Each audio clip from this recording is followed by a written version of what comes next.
Mula sa EDSA Shrine, sabay-sabay na nagmarcha ang ilang religious leader at miyembro ng civil society papuntang People Power Monument. Ang bantayog sa tabi ng Camp Aguinaldo na kumakatawan sa mga nagtipon noong 1986 para protektahan ang paksyon ng militar na bumaliktad sa rehimeng Marcos Sr. noon.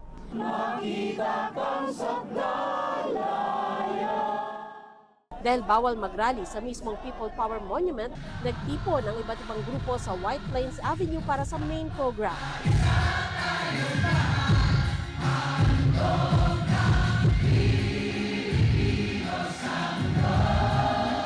Sana mapagnilayan natin kung paano tayo umabot dito, pero mas mahalaga pa po dyan, pag-isipan po natin kung paano tayo magiging parte ng solusyon sa issue ng korupsyon, sa issue ng pang-aabuso sa karapatang pantao para makamit natin yung ninais ng mga nauna sa atin noong 1986. Ayon sa mga kongresistang nakilahok, may ilang panukalang batas para hindi malimutan ang legasiya ng People Power.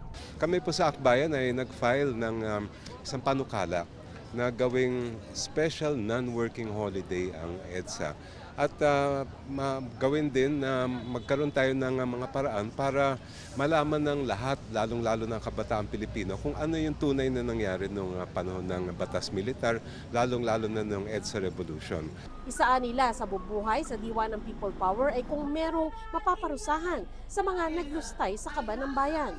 Yung pagpapanagot dun sa mga kurakot, yung mga pagpapanagot dun sa mga sangkot sa malawakan, the biggest corruption scandal in history. Ilan pa lang ba ang mga napapanagot?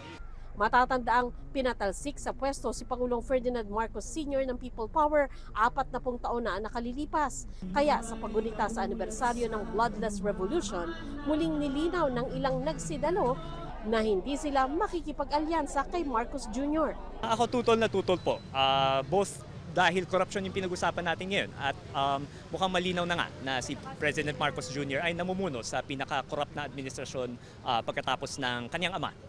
Ang mga aktibidad ay konektado rin sa trillion peso March movement bilang protesta sa katiwalian sa gobyerno. Kasabay ito ng pagbabalik tanaw pa rin ng ilang nasa People Power Revolution sa pag-asang maibahagi ito sa mga kabataan sa pagtitipon.